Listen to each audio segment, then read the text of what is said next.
So, hello students, welcome you all on digital platform of Mehta PG College and Institute of Technology. I am Dr. Sunil Chaudhary, Assistant Professor Zoology. So,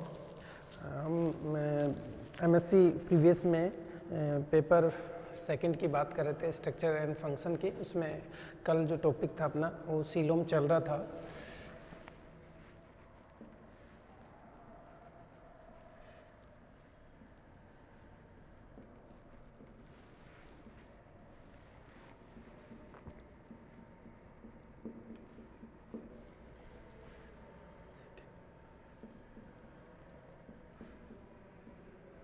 Structure and function of invertebrate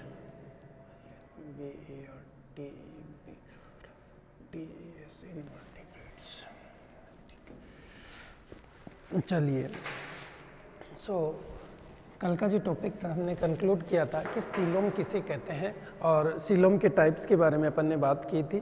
तो आज कुछ इसमें एक आध topic और बचा हुआ है कि प्रोटोस्टोम और ड्यूटेरोस्टोम किसे बोलते हैं, उनके बारे में डिस्कस करते हैं और फिर नेक्स्ट टॉपिक की तरफ मूव करते हैं। तो देखिए, जो स्ट्रक्चर एंड फंक्शन है उससे सिर्फ अपन फाइलम के बारे में कोई डिस्कस नहीं कर रहे हैं। यहाँ सिर्फ नाम लिखा हुआ है स्ट्रक्चर और फंक्शन कि कैसे जो ऑर्गेनिज्म हैं वो फंक्शन कर रहे हैं, उनका क्या क्या स्ट्रक्चर है। तो उनमें अपने को पूरी मैकेनिज्म पढ़नी है। जैसे अपन फीडिंग की बात करेंगे तो फीडिंग की मैकेनिज्म क्या है, किस तरीके से फीडिंग करते हैं, क्या ऑर्गन्स काम करते हैं इनमें, उन सब की बात करने वाले हैं यहाँ पे। तो अपना टॉपिक स्ट्रक्चर और फंक्शन ऑफ इन्वर्टिब्रेट में फर्स्ट टॉपिक अपन कंप्लीट कर चुके हैं। सीलोम की अपन ने बात की थी। मैंने आपको तीनों टाइप्स के बारे में बताया था कि सीलोम तीन तरीके की होती है। सीलोम के बेस पे ऑर्गेनिज्म को अपन तीन टाइप में डिवाइड करते हैं, एसिलोमेट, स्यूडोसिलोमेट और सिलोमेट।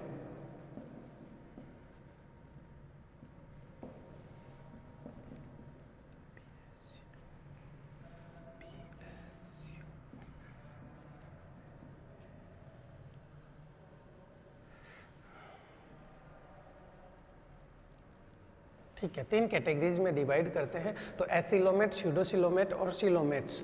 ठीक है, तो वो ऑर्गेनिज्म जिनमें किसी तरीके की सिलोमिक कैविटी प्रेजेंट नहीं होती। स्यूडोसिलोमेट यानी कि सिलोम कैविटी का फॉर्मेशन चालू हो जाता है, बीच में पैचेज दिखाई देते हैं। और सिलोमेट की वो ऑर्गेनिज्म जिसमें ट्रू सिलोम प्रेजेंट होती है, यानी तीनों जर्मिनल लेयर्स प्रेजेंट होती हैं, तो उनको ट्रू सिलोमेट बोलते हैं अपन। उसमें भी मैंने आपको दो टाइप्स बताए थे सिलोमेट में भी, एक साइजोसिलोम, एक साइजो और दूसरा एंट्रोसिलोम। यानी इसको साइजोसिलोम यानी एकाइनोडर्मेटा से पहले के जितने भी ऑर्गेनिज्म थे वो कैसे थे, जिनमें साइजोसिलोम यानी कि मीजोडर्म में स्प्लिट का फॉर्मेशन हो रहा था। मीजोडर्म में स्प्लिट का फॉर्मेशन होके सिलोम कैविटी का फॉर्मेशन हो रहा था। यहाँ एंडोडर्म में आउट पैचेज बन रहे थे, आउट पाउचेज बन रही थी और आउट पाउचेज की वजह से सिलोम का फॉर्मेशन हो रहा था, उनको बोलते हैं एंट्रोसिलोम।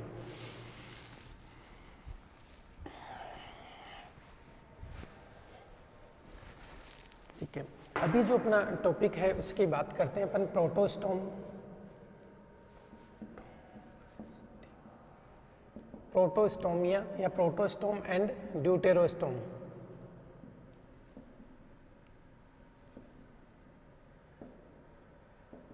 प्रोटोस्टोमिया या ड्यूटेरोस्टोमिया या प्रोटोस्टोमियम और ड्यूटेरोस्टोमियम। ठीक है, देखिए कल भी मैंने आपको बताया था कि जब एम्ब्रियोनिक डेवलपमेंट होता है तो उसमें कुछ ऑर्गेनिज्म हैं जिनमें पहले माउथ का फॉर्मेशन होता है और कुछ ऑर्गेनिज्म ऐसे हैं जिनमें पहले एनएस का फॉर्मेशन होता है।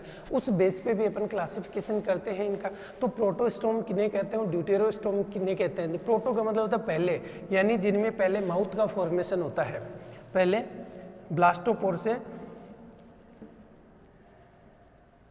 ब्लास्टोपोर से पहले माउथ का formation.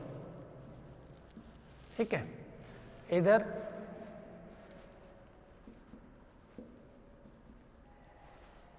Blastopore forms anus first. ठीक है, सो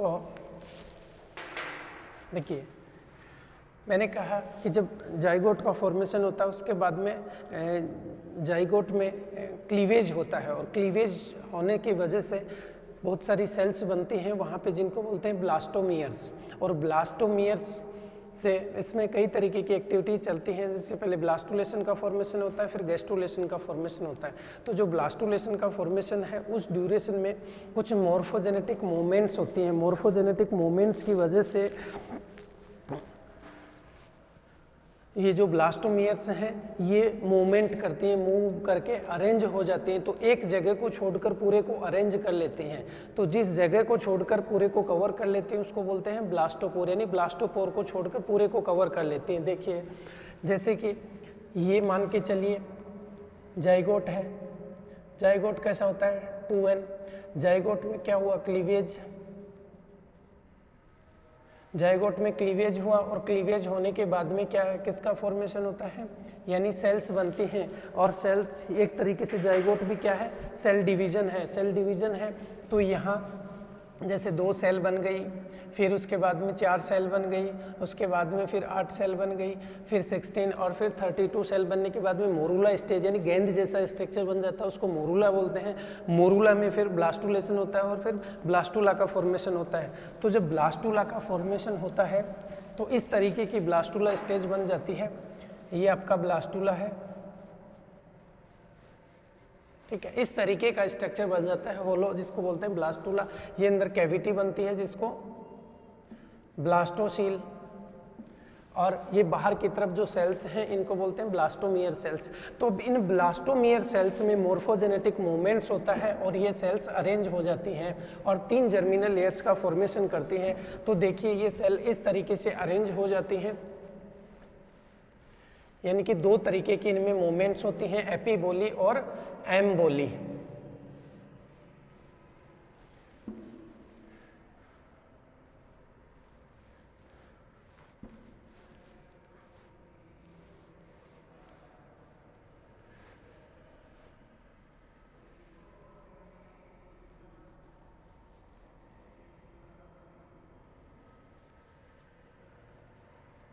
ओके, इस तरीके का कुछ स्ट्रक्चर बन जाता है। तो ब्लास्टोमियर्स 3 जर्मिनल लेयर्स का फॉर्मेशन करते हैं। अभी यहाँ जैसे एक्टोडर्म, ये हो गया एंडोडर्म, मीजोडर्म, और अंदर की तरफ एंडोडर्म। ये वाला जो स्ट्रक्चर है यानी कि इस जगह को छोड़कर पूरे को कवर कर लेते हैं, इसको बोलते हैं ब्लास्टोपोर। ब्लास्टोपोर और ब्लास्टोपोर, देखिए अब ब्लास्टोपोर के बेस पे अपन कह रहे हैं कि जिन ऑर्गेनिज्म में पहले ब्लास्टोपोर माउथ का फॉर्मेशन करता है उनको बोलते हैं प्रोटोस्टोमियम या प्रोटोस्टोमिया, और जिन ऑर्गेनिज्म में ये ब्लास्टोपोर मिलकर माउथ एनएस का फॉर्मेशन करता है उनको बोलते हैं ड्यूटेरोस्टोमिया। ठीक है, तो इन ऑर्गेनिज्म में पहले प्रोटोस्टोमिया में पहले क्या होता है, माउथ का फॉर्मेशन होता है, और ड्यूटेरोस्टोम में पहले क्या होता है, ब्लास्टोपोर से एनएस का फॉर्मेशन होता है। ये देखिए अंदर की तरफ पहले ब्लास्टोसील कैविटी थी, अब आर्केंट्रॉन कैविटी बन जाती है। ये जो कैविटी है आर्केंट्रॉन, अब ये आर्केंट्रॉन फ्यूचर में आगे जाकर क्या बनाती है, एलिमेंट्री कैनाल बनाती है या गट बनाती है। एलिमेंट्री कैनाल में देखिए जो ड्यूटेरोस्टोम है उनमें पहले क्या होता है, इधर से माउथ एनएस का फॉर्मेशन हो जाएगा और इधर माउथ का फॉर्मेशन होता है, और जो प्रोटोस्टोम है उनमें क्या होता है, इधर माउथ का फॉर्मेशन होता है और इधर फिर जाके एनएस का फॉर्मेशन होता है। तो अपन ऐसा मानते हैं कि इकाइनोडर्म से पहले के जितने भी फाइलम हैं उनको प्रोटोस्टोमियम, और उसके बाद के जितने भी फाइलम हैं उनको ड्यूटेरोस्टोमियम। ठीक है, तो अपना जो टॉपिक था प्रोटोस्टोमियम और ड्यूटेरोस्टोमियम, यानी प्रोटो का मतलब पहले जिनमें ब्लास्टोपोर से माउथ का फॉर्मेशन हो रहा है प्रोटोस्टोमियम, और ड्यूटेरोस्टोमियम जिनमें ब्लास्टोपोर से पहले एनएस का फॉर्मेशन हो रहा है उनको अपन बोलते हैं deuterostome.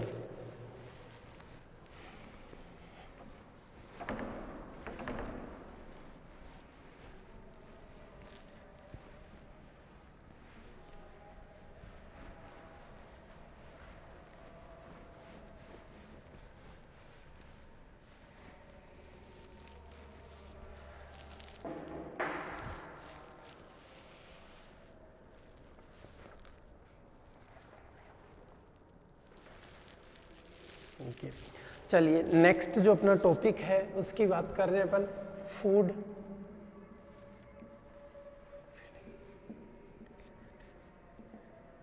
Feeding mechanism, food feeding, digestion, organ and digestion. ठीक है, फूड की बात करने वाले हैं कि फूड किसे कहेंगे अपन, उसके बाद में फीडिंग मैकेनिज्म की बात करने वाले हैं, ऑर्गन्स की, फीडिंग में कौन कौन से ऑर्गन्स हैं जो हेल्प कर रहे हैं उनकी बात करने वाले हैं, और डाइजेशन कैसे होता है उसकी बात करने वाले हैं। ठीक है, तो सबसे पहले अपन बात कर लेते हैं फूड कि फूड क्या चीज़ है, फूड किसे कहेंगे अपन, फूड क्यों करते हैं ऑर्गेनिज्म।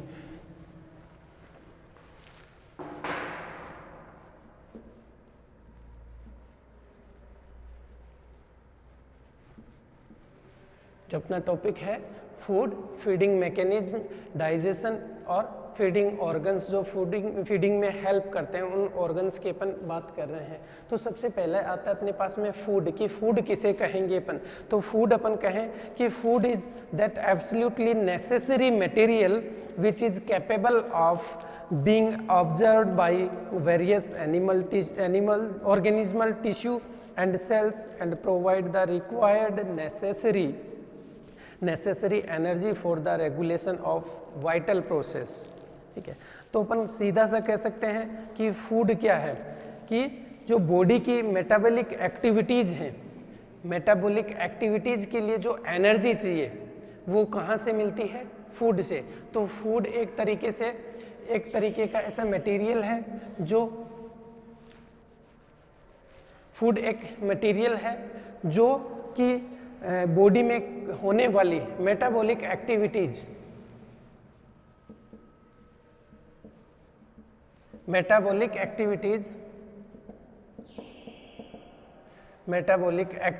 के लिए क्या करती है, एनर्जी प्रोवाइड करवाता है। देखिए मेटाबॉलिक कितनी एक्टिविटी चलती है, उनको एनर्जी चाहिए, और एनर्जी कहाँ से मिलेगी, फूड से। ठीक है, फूड करेंगे तो फूड से एनर्जी मिलती है। जैसे फूड में अपन कार्बोहाइड्रेट ले रहे हैं, प्रोटीन ले रहे हैं, फैट ले रहे हैं, तो उनसे एनर्जी मिलती है। तो यहाँ जैसे बात करें अपन कार्बोहाइड्रेट से एनर्जी मिलती है, कार्बोहाइड्रेट से 4 किलो कैलोरी, एक मोलिक्यूल कार्बोहाइड्रेट से 4 किलो कैलोरी, और प्रोटीन से 4 किलो कैलोरी, और फैट 9 किलो कैलोरी। ठीक है, इनसे अपने को इतनी एनर्जी मिलती है, एक मॉलिक्यूल से इतनी एनर्जी मिल रही है। तो ये मॉलिक्यूल्स जैसे सबसे पहले जो डाइजेशन होता है वो कार्बोहाइड्रेट का होता है बॉडी में। कार्बोहाइड्रेट बॉडी में माउथ में एंट्री करते ही कार्बोहाइड्रेट का डाइजेशन चालू हो जाता है, यानी कार्बोहाइड्रेट का डाइजेशन कहाँ से होता है, माउथ से होता है। और सबसे पहले एनर्जी कार्बोहाइड्रेट का डाइजेशन चालू होगा, उससे मिलेगी। उसके बाद में अपने को प्रोटीन से और फिर फैट से, फैट डिपॉजिट होता रहता है अंदर की तरफ। ठीक है, तो ये जो जितनी भी बॉडी में मेटाबॉलिक एक्टिविटीज चलेंगी, बॉडी की मेटाबॉलिक एक्टिविटीज हैं, उनके लिए अपने को फूड की जरूरत होती है। तो एक साइंटिफिक डेफिनेशन अपन देना चाहें तो अपन कह सकते हैं कि food is that absolutely necessary material which is capable of being absorbed by various organismal tissue and cells and provide the required energy for the metabolic activities। ठीक है, तो जितनी भी मेटाबॉलिक एक्टिविटीज हैं उनके रेगुलेशन के लिए एनर्जी चाहिए, और वो एनर्जी कहाँ से मिलेगी, फूड से मिलेगी। ठीक है, तो फूड की डेफिनेशन अपने पास में आ गई कि सिंपल सी डेफिनेशन कि जो बॉडी की मेटाबॉलिक एक्टिविटीज हैं उनको रेगुलेट करने के लिए जिस मटेरियल से एनर्जी मिलती है उसको अपन बोलते हैं फूड। ठीक है, अब देखिए फूड की अगर बात करें, फूड के फंक्शन की बात करें तो प्रिंसिपल फंक्शन ऑफ फूड की बात कर रहे हैं कि फूड क्या क्या काम करता है।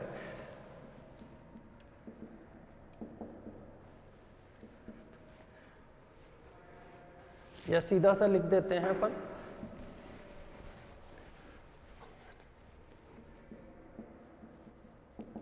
फंक्शन ऑफ फूड कि बॉडी में जो मटेरियल अपन ले रहे हैं वो क्या क्या फंक्शन करता है। उसमें देखिए ये एनर्जी का सोर्स है, act as source of energy.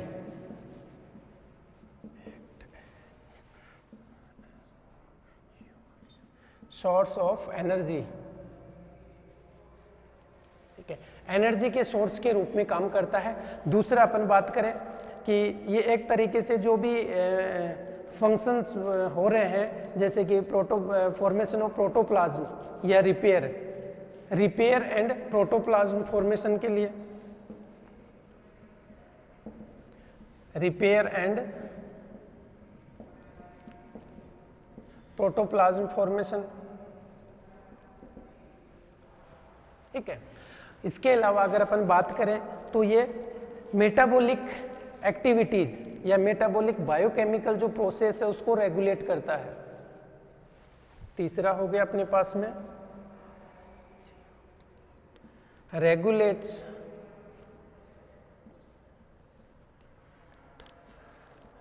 Metabolic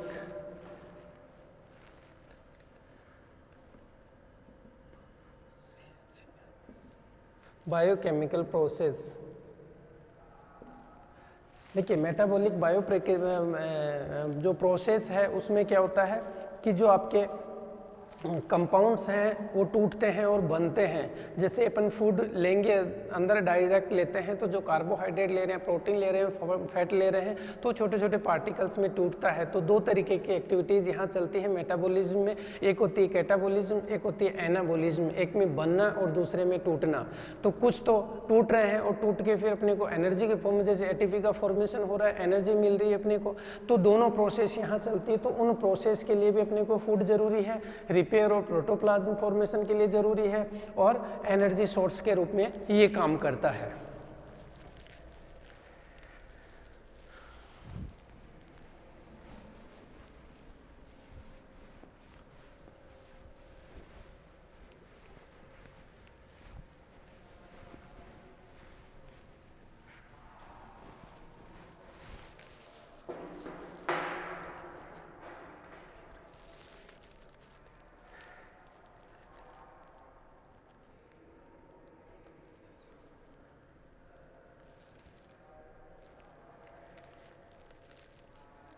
देखिए अब अपन बात करते हैं कुछ ऑर्गेनिज्म की जिनको अपन फूड जो ऑब्जर्व लेते हैं उसके बेसिस पे कुछ कैटेगरीज में डिवाइड करते हैं ऑर्गेनिज्म को, ठीक है, कि किस तरीके से कौन कौन से ऑर्गेनिज्म हैं जो फीडिंग करते हैं, ठीक है। तो प्रिंसिपल कैटेगरीज अपन लें फीडिंग की तो दो कैटेगरीज में अपन डिवाइड करते हैं। पहली कैटेगरी आती है अपने पास में autotrophs.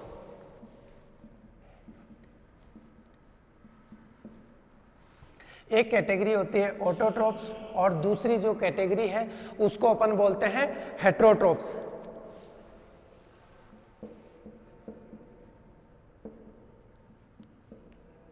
Autotrophs and heterotrophs. Autotrophs का मतलब होता है कि वो ऑर्गेनिज्म जो खुद फूड बनाते हैं, यानी कि जो फूड का फॉर्मेशन या फूड के जो कंपाउंड्स हैं उनका फॉर्मेशन वो खुद करते हैं, ठीक है। और उसमें एनर्जी का जो सोर्स होता है वो सनलाइट होती है, उससे वो खुद का फूड बनाते हैं। तो यहाँ भी इनको अपन दो कैटेगरीज में डिवाइड कर सकते हैं, यानी ऑटोट्रॉप्स को अपन कह सकते हैं दो कैटेगरीज में।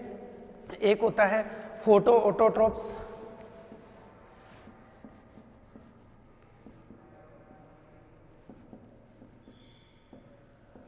फोटो ऑटोट्रॉप्स, और दूसरा होता है कीमो ऑटोट्रॉप्स,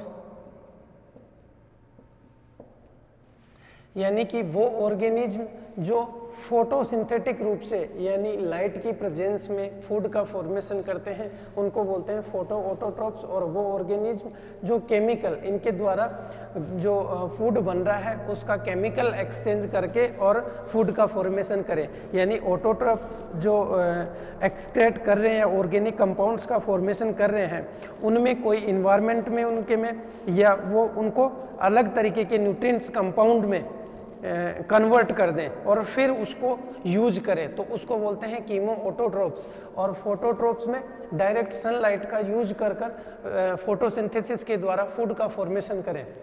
तो यहाँ जैसे अपन बात कर रहे हैं फोटो ऑटोट्रॉप्स की, तो फोटो ऑटोट्रॉप्स में जितने भी आपके प्लांट्स हैं उनकी बात करते हैं कि प्लांट्स फूड का फॉर्मेशन कैसे करते हैं कि डायरेक्ट जो सनलाइट आ रही है, प्लांट्स में क्या है क्लोरोफिल प्रेजेंट होता है, क्लोरोफिल या क्लोरोप्लास्ट प्रेजेंट है तो वो हेल्प करता है अंदर की तरफ। तो बाहर जो इन्वायरमेंट में CO2 प्रेजेंट है, CO2 है, H2O है और सनलाइट जो एनर्जी का सोर्स है, यहाँ सनलाइट ऑटोट्रोप्स के लिए एनर्जी का सोर्स का काम करता है। तो वो सनलाइट की वजह से जो कार्बोहाइड्रेट का फॉर्मेशन होता है, CO2 और H2O को यूज करके क्लोरोफिल और सनलाइट का उपयोग करते हैं और साथ में क्या बनाते हैं, कार्बोहाइड्रेट का फॉर्मेशन करते हैं और फिर वो मेटाबॉलिक एक्टिविटीज़ के लिए कंपाउंड्स में टूटता रहता है। तो उन ऑर्गेनिज्म को अपन बोलते हैं फोटो ऑटोट्रोप्स, यानी कि जो सनलाइट के प्रेजेंस में फूड का फॉर्मेशन करते हैं। ठीक है, ऑटो का मतलब होता है सेल्फ, ऑटो का मतलब है सेल्फ, जो सेल्फ फूड बना रहे हैं, किसी पे डिपेंडेंट नहीं है, खुद अपना भोजन बना रहे हैं। तो जितने भी जो प्लांट्स हैं वो कैसे हो गए, ऑटोट्रोप्स हो गए। ठीक है, दूसरा फिर अपन बात कर रहे हैं कि हेटेरोट्रोप्स। हेटेरोट्रोप्स की बात करते हैं तो कि हेटेरोट्रोप्स क्या होते हैं। हेटेरोट्रोप्स की बात करें तो हेटेरोट्रोप्स क्या है कि जो अपना भोजन खुद नहीं बनाते, यानी कि दूसरे पे डिपेंडेंट होते हैं। तो वो ऑर्गेनिज्म जो खुद फोटोसिंथेसिस के द्वारा या खुद फूड का सिंथेसिस नहीं कर पाते, यानी दे कैनॉट सिंथेसाइज फूड, तो उन ऑर्गेनिज्म को अपन बोलते हैं हेटेरोट्रोपिक। हेटेरो का मतलब होता है दूसरे पे डिपेंडेंट, भोजन के लिए अगर दूसरे पे डिपेंड है तो उनको बोलते हैं हेटेरोट्रोप्स। तो जितने भी ये हेटेरोट्रोप्स हैं वो फूड के लिए ऑटोट्रोप्स पे डिपेंडेंट होते हैं।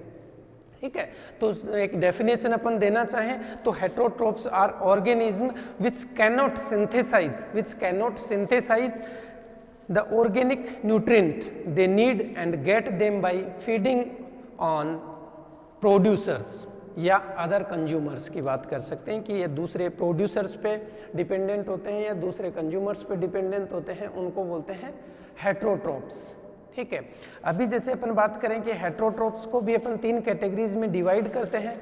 हेटेरोट्रोप को अपन बोलते हैं एक तो होलोजोइक, 3 कैटेगरीज में यहाँ इनको डिवाइड करते हैं।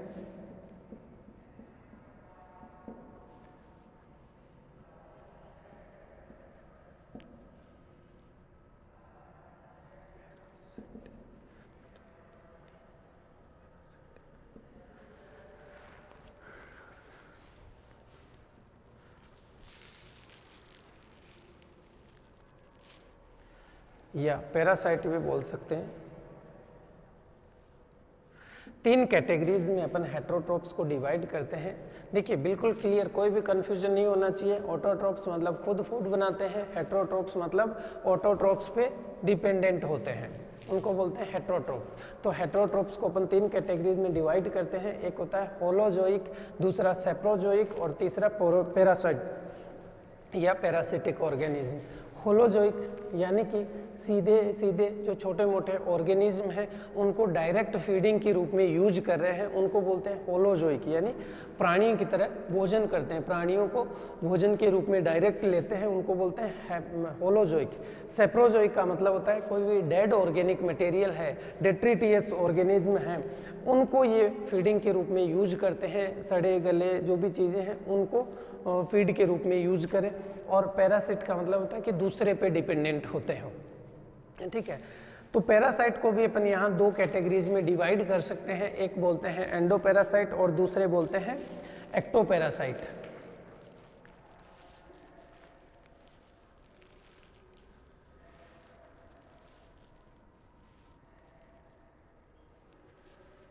ठीक है, तो 3 चीज अपने पास में आ गई। होलोजोइक का मतलब क्या हुआ कि वो ऑर्गेनिज्म जो अदर ऑर्गेनिज्म हैं उनको फीडिंग के रूप में लेते हैं, यानी एनिमल्स विच इंगेस्ट अदर ऑर्गेनिज्म और organic nutrients produced by them. या तो अदर ऑर्गेनिज्म को वो यूज करते हैं या उनके द्वारा कोई भी न्यूट्रिएंट मटेरियल प्रोड्यूस किया जाता है उसको यूज करते हैं, या तो दूसरे एनिमल्स को लेंगे या उनके द्वारा कोई भी मटेरियल प्रोड्यूस किया जाएगा उसको यूज करेंगे, तो उनको बोलते हैं होलोजोइक। दूसरे सेप्रोफिटिक या सेप्रोजोइक ऑर्गेनिज्म, यानी कि वो organism which obtain their food in A dissolved state या डिसॉल्व फॉर्म या डिकेइंग ऑर्गेनिक सोर्स, यानी कि जो ऑर्गेनिज्म है वो या तो फूड कहाँ से लेंगे, डिजोल्व स्टेट में, और जो दूसरे या फिर जो डिकेइंग ऑर्गेनिक सोर्सेज हैं वहाँ से फूड को लेंगे। ठीक है, तो जैसे अपन बात करते हैं कि कोई भी बैक्टीरिया वगैरह हो वो इस तरीके का फीडिंग करते हैं।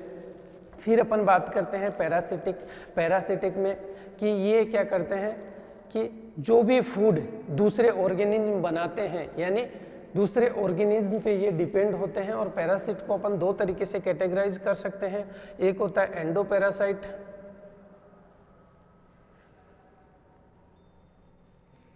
और दूसरा होता है एक्टोपैरासाइट।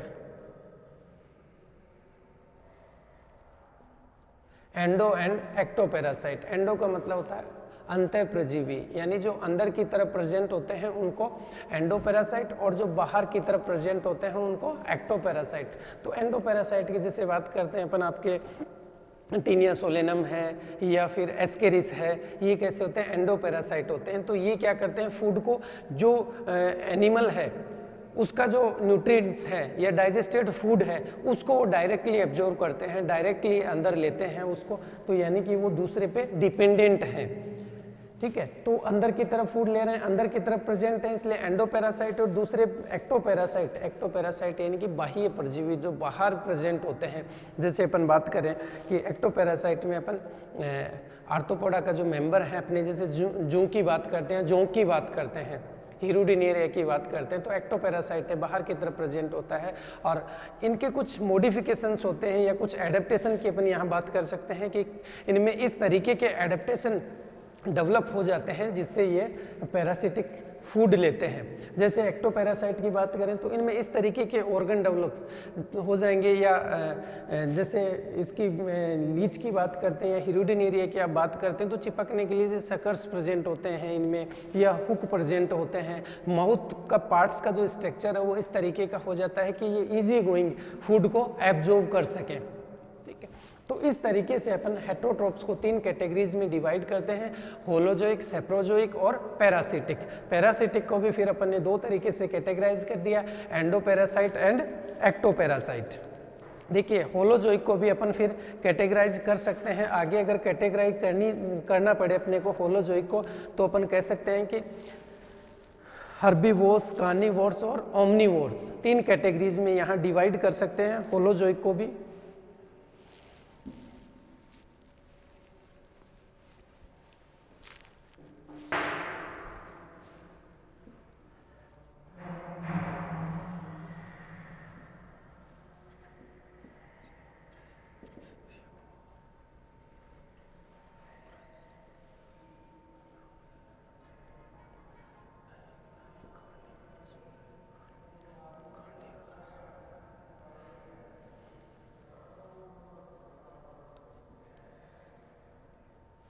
देखिए तीन कैटेगरीज में यहाँ होलोजोइक को भी अपन डिवाइड कर सकते हैं, हर्बीवोरस, कार्निवोरस और ओमनीवोरस। हर्बीवोर्स मतलब कि वो ऑर्गेनिज्म जो सिर्फ और सिर्फ शाकाहारी होते हैं, यानी कि एक तरीके से अपन कहें कि वो ऑर्गेनिज्म जो ओनली प्लांट्स पे डिपेंडेंस होते हैं या ग्रासेस पे डिपेंडेंट होते हैं उनको अपन हर्बीवोर्स बोलते हैं। कार्निवोर्स जो हर्बीवोर्स पे डिपेंडेंट होते हैं उनको अपन कार्निवोर्स या मांसाहारी बोलते हैं। और ओमनीवोर्स जो दोनों को खाते हैं, कार्निवोर्स और हर्बीवोर्स दोनों को खाते हैं, उनको ओमनीवोर्स बोलते हैं। तो इस तरीके से अपन ने देखा कि जो भी ऑर्गेनिज्म है वो फूड ले रहे हैं, तो फूड के क्या तरीके हो सकते हैं, किस तरीके से वो फूड लेते हैं। तो दो तरीके से अपन ने बताया कि एक ऑटोट्रोपिक होते हैं और दूसरे हेटेरोट्रोपिक। ऑटोट्रोपिक में अपन ने कहा कि वो फोटोट्रोप्स हो सकते हैं या कीमोट्रोप्स हो सकते हैं, या तो लाइट से बनाते हैं या लाइट के द्वारा जो फूड बना हुआ उसमें केमिकल मॉडिफिकेशंस होंगे, उसके बाद में उस फूड को लेते हैं। फिर अपन ने कहा हेटेरोट्रोप्स यानी कि वो फूड के लिए ऑटोट्रोप्स पे डिपेंडेंट होते हैं या दूसरे पे डिपेंडेंट होते हैं। फिर इनको कैटेगराइज किया होलोजोइक, सेप्रोजोइक, पैरासिटिक। होलोजोइक किया कि डायरेक्टली कोई भी ऑर्गेनिज्म को, जो स्मॉल ऑर्गेनिज्म है उनको फीडिंग के रूप में यूज ले रहे हैं, उनको होलोजोइक, सेप्रोजोइक। इनके द्वारा कोई भी या कोई डेड ऑर्गेनिक मटेरियल उससे कोई फूड बन रहा है उसको ये फीडिंग के रूप में यूज करते हैं, उनको सेप्रोफिटिक बोलते हैं। और तीसरे पैरासिटिक नेचर के होते हैं जो कि दूसरे पे डिपेंडेंट होते हैं, यानी कि इन होलोजोइक पे डिपेंडेंट होते हैं, उनको बोलते हैं पैरासाइट। अब ये भी दो तरीके के हो सकते हैं, एक्टोपैरासाइट और एंडोपैरासाइट, यानी अंतःप्रजीवी और बाह्य। जो अंदर की तरफ से फूड लेते हैं उनको एंडोपैरासाइट, और जो बाहर बॉडी पे प्रेजेंट होते हैं उनको एक्टोपैरासाइट। फिर अपन ने होलोजोइक को भी 3 कैटेगरीज में डिवाइड कर दिया, हर्बीवोर्स, कार्निवोर्स और ओमनीवोर्स। वो ऑर्गेनिज्म जो सिर्फ और सिर्फ प्लांट्स को फीडिंग के रूप में यूज करते हैं, that organism known as herbivores. Carnivores वो ऑर्गेनिज्म जो टोटली डिपेंडेंट होते हैं किन पे, हर्बीवोर्स से। यानी कि जैसे अपन बात करें कि हर्बीवोर्स में आपका रैबिट हो गया या डियर हो गया, मान के चलिए बफेलो है या काऊ है, हर्बीवोर्स है। उनको खाने वाले, बफेलो को खाने वाला क्या है, मान के चलिए डॉग है, ठीक है, तो उसको ये कैसा हो गया, कार्निवोर्स हो गया। और डॉग को भी खाने वाला कौन है, ओमनीवोर्स। या इनको भी खाने वाला, इन दोनों को खाने वाला कौन हो गया, ओमनीवोर्स। यानी कि वी आर ओमनीवर्स, हम सब कुछ खा सकते हैं, डॉग को भी खा सकते हैं, हर्बीवोर्स को भी खा सकते हैं, कार्निवोर्स को भी खा सकते हैं, ठीक है, तो ओमनीवर्स हो गए। तो इस तरीके से अपन जो भी ऑर्गेनिज्म है कि फूड लेते हैं, यानी फूड को किस तरीके से लेते हैं, उसके बेस पे अपन ने इनको क्लासिफाई किया।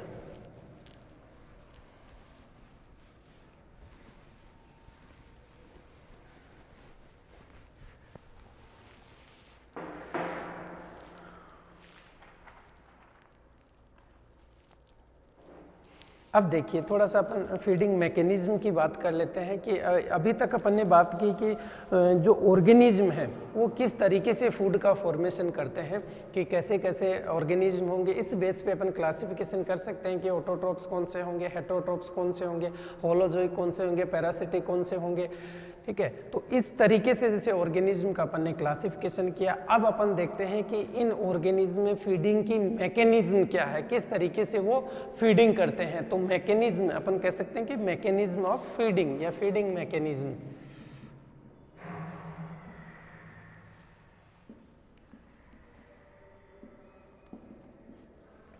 देखिए फीडिंग मैकेनिज्म की आप बात करें तो फीडिंग मैकेनिज्म यानी कि किस तरीके से फूड को लेते हैं। तो कई जगह आप देखेंगे कि सीलियरी फीडिंग होती है, कई जगह सोल्यूबल फूड को लेते हैं, कई बार पेस्टिकुलेटेड फूड को यूज करते हैं, या फिर कई जगह क्या होता है कि फ्लैजिलर फीडिंग में वो मैकेनिज्म होती है। तो उन सब की अपन यहाँ बात करने वाले हैं। तो सबसे पहले अपन बात करें कि फीडिंग मैकेनिज्म यानी कि how they obtain their food, कि organism how obtain their food and prefer which type of food, कि ऑर्गेनिज्म किस तरीके के फूड को प्रीफर करते हैं और किस तरीके से वो फूड को लेते हैं, ठीक है। तो how to obtain food and what is the procedure, या which type of foods they prefer, ठीक है। तो यहाँ सबसे पहले अपन फूड और फीडिंग मैकेनिज्म की बात करते हैं। तो देखिए कुछ जो ऑर्गेनिज्म हैं वो फूड को किस फॉर्म में लेते हैं। कुछ ऑर्गेनिज्म हैं वो सोल्यूबल फॉर्म में लेते हैं, कुछ पेस्टिकुलेटेड फॉर्म में लेते हैं, ठीक है। तो यहाँ देखिए सबसे पहले बात करते हैं अपन सोल्यूबल या सोल्यूबल फूड की।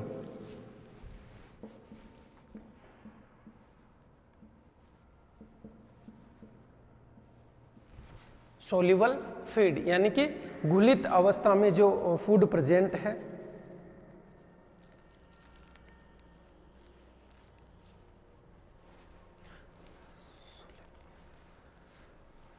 देखिए सोल्यूबल फॉर्म में जो फूड प्रेजेंट है उसकी बात कर रहे हैं अपन। तो सोल्यूबल फॉर्म में जैसे कि अपन फूड ले रहे हैं और फूड का डाइजेशन होने के बाद में वो सोल्यूबल फॉर्म में कन्वर्ट हो जाएगा, और उस स्टेज में जो ऑर्गेनिज्म या इस डिजोल्व स्टेट में जो ऑर्गेनिज्म फूड को ले रहे हैं, ठीक है, तो उनको जैसे अपन बोल सकते हैं कि जो पैरासिटिक ऑर्गेनिज्म है वो सोल्यूबल फॉर्म में फूड को ले रहे हैं। यहाँ आप देखिए जैसे टैपवर्म है,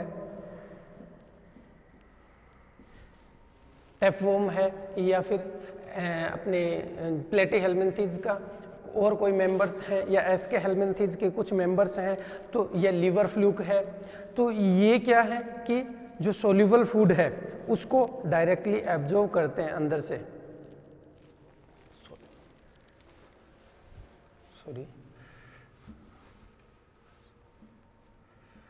सॉल्युबल फॉर्म में फूड को लेते हैं। तो जो फूड कन्वर्ट हो गया अंदर जाके उसको लेते हैं।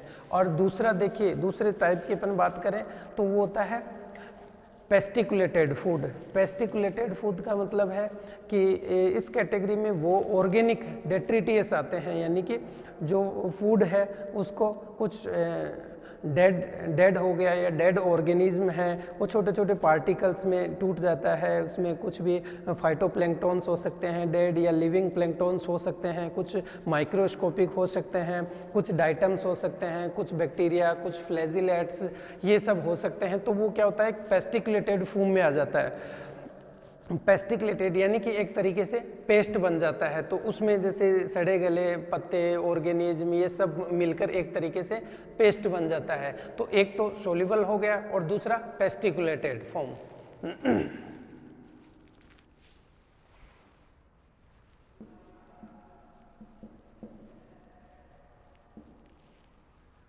पेस्टिकुलेट फूड, ठीक है। तो सोल्यूबल में तो टोटली रूप से अपन देखें जैसे डाइजेस्टेड फूड हो गया, अपने एलिमेंट्री कैनाल में जो डाइजेस्टेड फूड है वो सोलेबल फॉर्म में है, और सोलेबल फॉर्म में है तो जो भी एंडोपैरासाइट्स हैं, टेपवर्म हुआ, लीवर फ्लूक हुआ, तो वो सोल्यूबल फूड को डायरेक्टली एब्जॉर्ब करते हैं, क्योंकि इनमें कोई भी डाइजेशन के लिए ऑर्गन प्रेजेंट नहीं होते अंदर, तो ये ओनली डाइजेस्टेड फूड को एब्जॉर्ब करते हैं। और मैंने बताया कि इनमें इस तरीके के एडेप्टेशन डेवलप हो जाते हैं। जैसे आप प्लेटीहेल्मिन्थीज की बात करते हैं तो ये प्लेटीहेल्मिन्थीज के जो मेंबर्स हैं इनमें हुक या सकर्स प्रेजेंट होते हैं, तो वो अंदर की तरफ ऐसे कैसे चिपक जाएंगे। अगर ये चिपकेंगे नहीं तो अपने स्टमक में जाएंगे, स्टमक में जाने के बाद में उसको बाहर निकाल दिया जाएगा, अपनी जो एलिमेंट्री कैनाल के जो पार्ट्स हैं वहाँ से धकेल दिया जाता है, लेकिन ये इन्हें चिपकने के लिए ऑर्गन्स होते हैं। दूसरा, बॉडी में अपने में इतने स्ट्रॉन्ग एंजाइम्स होते हैं जो सब कुछ पचा देते हैं। आप ओमनिवर्स कैटेगरी में आते हैं तो यानी कि आप हर्बीवोर्स को भी खा रहे हैं और कार्निवोर्स को भी आप खा रहे हैं, तो उनको भी डाइजेस्ट करते हैं। तो इसी तरीके से उसी तरीके के भी ऑर्गेनिज्म हैं, ये भी डाइजेस्ट हो जाएंगे। लेकिन क्या होता है, इनके बाहर की तरफ कुछ इस तरीके का लेयरिंग होती है, जैसे क्यूटिकल के आवरण की बात करें तो इस तरीके की कुछ लेयरिंग होती है जो इनको प्रोटेक्ट करती है। तो इन ऑर्गेनिज्म में इस तरीके के एडेप्टेशन या मॉडिफिकेशन डेवलप हो जाते हैं जो इनको बचा के रखने का काम करते हैं। तो क्यूटिकल की मेम्ब्रेन है वो इनको क्या करेगी, जो ये एंजाइम का सीक्रेशन हो रहा है उन एंजाइम से बचाने का काम करती है। साथ में इनमें हुकर्स और सक प्रेजेंट होते हैं जो सक करने का काम करते हैं, हुक्स चिपकने का काम करते हैं। तो डायरेक्टली सोल्यूबल जो फूड है उसको डायरेक्ट एब्जॉर्ब कर लेते हैं। तो एक तो इस स्टेज में लेते हैं, और दूसरा पेस्टिकुलेटेड फॉर्म में, यानी कि पेस्ट बन जाता है। तो कुछ डेड ऑर्गेनिक मटेरियल है, कुछ लिविंग ऑर्गेनिक मटेरियल है, कुछ वाटर मिल गया उसमें, तो इस तरीके से मिट्टी वगैरह कुछ छोटे मोटे ग्रेन्यूल्स मिल गए, तो एक तरीके से पेस्ट बन गया। और उस पेस्ट को फूड के रूप में ले तो उसको बोलते हैं अपन पेस्टिकुलेटेड फूड या पेस्टिकुलेटेड फॉर्म, ठीक है।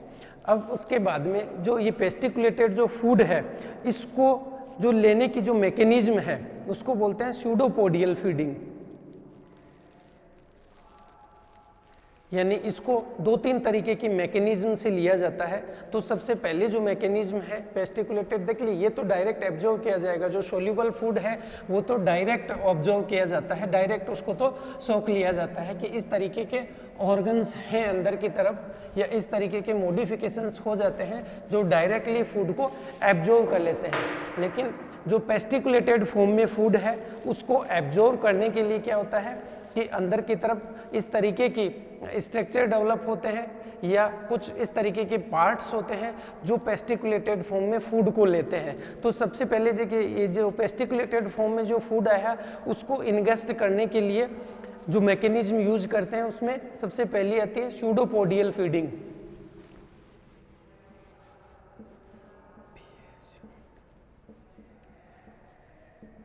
सूडोपोडियल फीडिंग,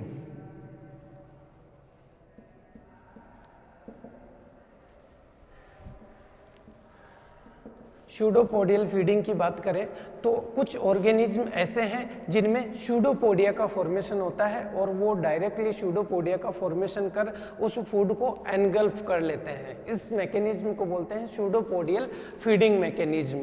तो जैसे कुछ राइजोपोडा की बात करें या कुछ प्रोटोजोन्स की बात करते हैं, जैसे कि मान के चलिए अमीबा है, अमीबा में बात करेंगे तो अमीबा में क्या होते हैं, फिंगर लाइक प्रोजेक्शंस बनते हैं जिनको बोलते हैं सूडोपोडिया।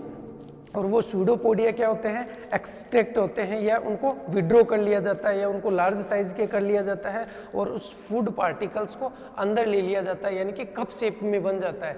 देखिए जैसे अमीबा के स्ट्रक्चर की बात करते हैं तो इस तरीके का आपको अमीबा दिखाई देता है। अंदर की तरफ आप प्रोटोप्लाज्म भरा हुआ है, प्रोटोप्लाज्म में न्यूक्लियस है और जो भी डाइजेस्टिव एंजाइम वगैरह और सेल ऑर्गेनेल्स प्रेजेंट हैं। इसमें क्या होगा कि जो प्रोटोप्लाज्म है वो उसे साइज शेप बदलती रहती है। ये जो प्रोटोप्लाज्म है उसमें फिंगर लाइक प्रोजेक्शंस बनते हैं, इस तरीके से प्रोजेक्शंस बन गए, इनको बोलते हैं सूडोपोडिया, आभासी पाद या सूडोपोडिया। तो जब भी ये पास्टिकुलेटेड फॉर्म में या मान के चलिए कोई भी फाइटोप्लैंक्टन्स आ रहा है, जूप्लैंक्टन्स आ रहा है या कोई भी प्रोटोजोन आ रहा है, स्मॉल प्रोटोजोन्स आ रहा है या फिर कोई भी फूड ग्रेन्यूल्स के पार्टिकल्स आ रहे हैं, तो इनको क्या करते हैं, सूडोपोडिया के द्वारा अंदर की तरफ इनगेस्ट करते हैं। तो मान लीजिए ये कोई फूड पार्टिकल था यहाँ पे, ठीक है, अब ये इसके पास में आ रहा है तो किस तरीके से इनको एनगल्प करेगा, तो ये क्या करेगा, सूडोपोडिया फिंगर लाइक जो प्रोजेक्शन है उनको बाहर कर देता है, एक्सट्रैक्ट कर देगा, बाहर की तरफ लंबे कर देगा। तो यहाँ से जो सूडोपोडिया है वो इस तरीके से लार्ज साइज के हो गए, इधर वाला सूडोपोडिया है वो भी इस तरीके से, और ये बीच में कप शेप स्ट्रक्चर बन जाता है। कप शेप स्ट्रक्चर है, इसमें धीरे धीरे इसको अंदर लेगा और उसके बाद में ये क्या करेगा, पूरा जो मटेरियल है इसको अंदर ले लेगा और ये वापस से इनको विड्रॉ कर लिया जाएगा और ये फूड वैक्यूल में कन्वर्ट हो जाता है, फूड वैक्यूल में कन्वर्ट हो जाएगा। अब ये जो फूड वैक्यूल है ये साइक्लोसिस मोमेंट के द्वारा पूरे प्रोटोप्लाज्म में घूमती है, साइक्लोसिस मोमेंट के द्वारा प्रोटोप्लाज्म में घूमती है और उसके बाद में इसका सेलुलर डाइजेशन होता है, ठीक है। तो ये जो मेथड था ये कैसा था, सूडोपोडियल फीडिंग मैकेनिज्म थी, यानी जो पास्टिकुलेटेड फॉर्म में जो फूड आ रहा है उसको लेने का एक मेथड था, जो कि आपके अमीबा में अपन बात करते हैं, अमीबा में या फिर पैरामीशियम में, कुछ पैरामीशियम में नहीं सिर्फ अमीबा में ही बात करते हैं अपन सूडोपोडियल फीडिंग की। ये लोकोमोशन में भी हेल्प करते हैं और फीडिंग में भी हेल्प करते हैं, लाइक फिंगर लाइक प्रोजेक्शंस बनते हैं, सीधा सा कहें अपन। दूसरा अपन बात करते हैं म्यूकोइड फीडिंग की।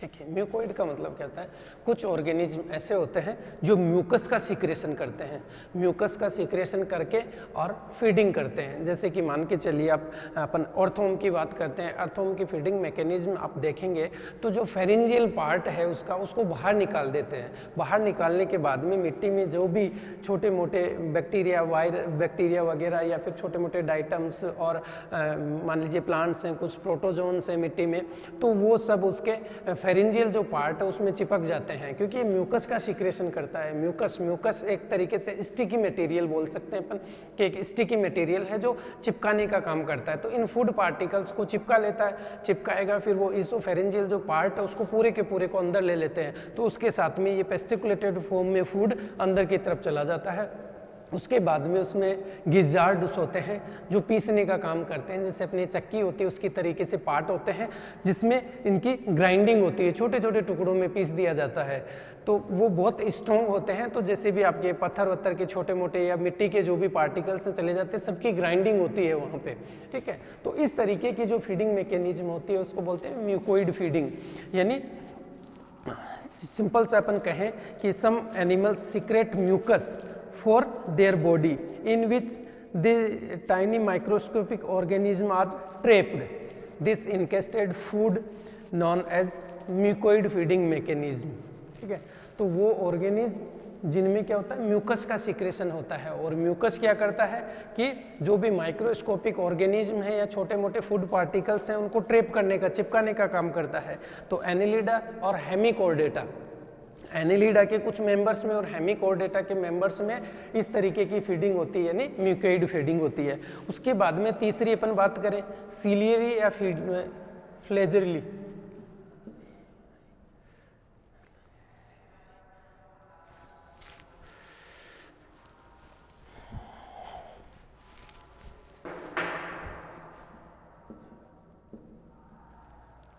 सीलियरी और फ्लैजिलरी।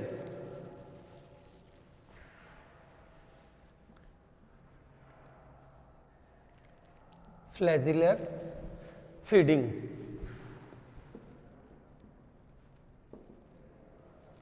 ठीक है। आपने पढ़ा होगा पिछले क्लासेस में कि सीलिया और फ्लैजिला कुछ प्रोटोजोन्स ऐसे हैं जिनकी बॉडी पे सीलिया या फ्लैजिला प्रेजेंट होते हैं। तो जैसे अपन पैरामीशियम की बात करते हैं तो पैरामीशियम में क्या है, बॉडी पे बहुत सारे सीलिया प्रेजेंट होते हैं, और यूग्लिना की बात करते हैं तो वहाँ फ्लैजिला प्रेजेंट होते हैं, ठीक है। तो सीलिया और फ्लैजिला भी फीडिंग में हेल्प करते हैं। यहाँ देखिए सीलियरी मूवमेंट की बात करते हैं, देखिए बॉडी में सीलिया और फ्लैजिला में दोनों में पहले कुछ डिफरेंस देखिए कि सीलिया क्या होते हैं, छोटे होते हैं, और फ्लैजिला लार्ज साइज के होते हैं। सीलिया नंबर में कम होते हैं, फ्लैजिला नंबर में ज़्यादा होते हैं। सीलिया का जो लोकोमोशन है ये यूनिडायरेक्शनल होता है, यानी एक ही डायरेक्शन में मूव करते हैं, और फ्लैजिला के लिए कोई ऐसा बैरियर नहीं हो, किसी भी डायरेक्शन में मूव करता है। तो जो सीलिया है, तो सीलिया क्या करते हैं, जब भी मान के चलिए पैरामीशियम है, पैरामीशियम का एक स्ट्रक्चर आप देखेंगे तो इसमें एक तरफ ओरल ग्रूव होती है, उसमें ओरल ग्रूव उसको साइटोस्टोम बोलते हैं, वो पीछे की तरफ जाकर साइटोफेरिंग्स में खुलती है। तो वहाँ से सीलिया, इसमें सीलिया प्रेजेंट होते हैं। जैसे कि ये आपका पैरामीशियम है, तो यहाँ पैरामीशियम में क्या है, बॉडी पे पूरी पे सीलिया प्रेजेंट है, ठीक है। तो यहाँ जो सीलिया है वो जो फूड पार्टिकल्स आ रहे हैं उसको छानने का काम करते हैं, यानी फिल्टर का काम करते हैं, छानकर ये इस फूड पार्टिकल्स को अंदर की तरफ भेजने का काम करते हैं। इसलिए ये जो मूवमेंट होता है उसको बोलते हैं सीलियरी मूवमेंट्स। कुछ पैरामीशियम में और यूग्लिना में फ्लैजिलरी मूवमेंट होता है, यानी कि फ्लैजिला में बीट्स, उनमें स्ट्रोक आते हैं, तो वो उनके द्वारा जो फूडिंग मटेरियल है या पानी की जो करंट के साथ में फीड जा रहा है उसको अंदर की तरफ भेजने का काम करते हैं, और वहाँ से फिर उसको सेलेक्ट कर लिया जाएगा और अंदर की तरफ भेज दिया जाता है। इसके बाद में देखिए कुछ एक आध मोमेंट फीडिंग मैकेनिज्म और आती है। एक मैकेनिज्म होती है मस्कुलर फीडिंग।